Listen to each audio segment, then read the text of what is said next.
Olá pessoal, começa aqui a série Fundamentos de Banco de Dados, na qual vamos falar sobre como o SQL Server funciona internamente.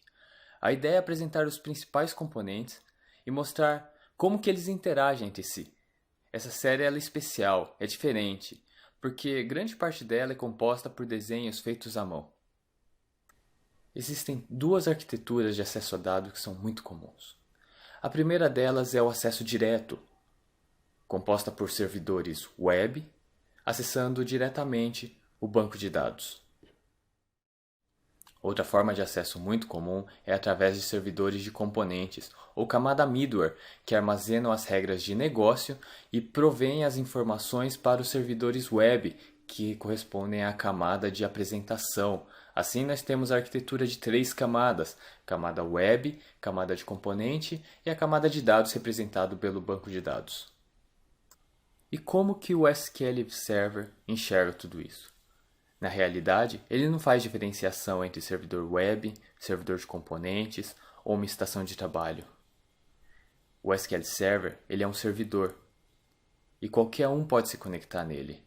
Ele utiliza uma arquitetura chamada cliente-servidor. De um lado nós temos a estação cliente e o banco de dados representa o lado servidor. Nessa série, a ideia é apresentar a arquitetura do SQL Server, não a arquitetura externa, 2, 3 camadas, e sim como que ele funciona internamente, quais são os componentes que compõem ele, e para isso a gente vai pensar sempre no cliente se conectando ao servidor. Do ponto de vista do cliente, o SQL Server é um grande repositório de dados. Você pode armazenar as informações lá e recuperá-las posteriormente. Mas, internamente, o SQL Server é composto por uma série de componentes menores, cada um desempenhando sua função. A gente pode agrupar esses componentes em duas grandes famílias. Uma delas corresponde à parte de linguagem, toda a parte de recebimento de comandos, processamento, compilação e execução. A outra família de componentes está mais relacionada com o sistema operacional e com o hardware. Ela conhece como distribuir os I/Os entre os discos, como gerenciar a memória, como gerenciar as threads. A responsabilidade dessa família vai além disso.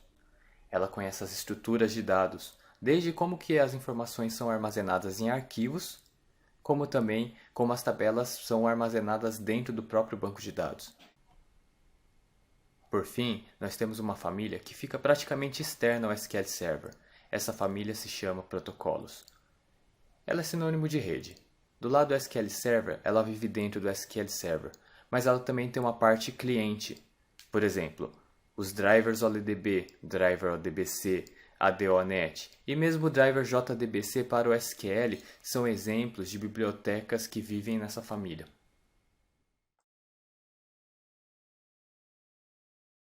E aqui terminamos nosso primeiro episódio. Espero que tenham gostado, pessoal. Um abraço.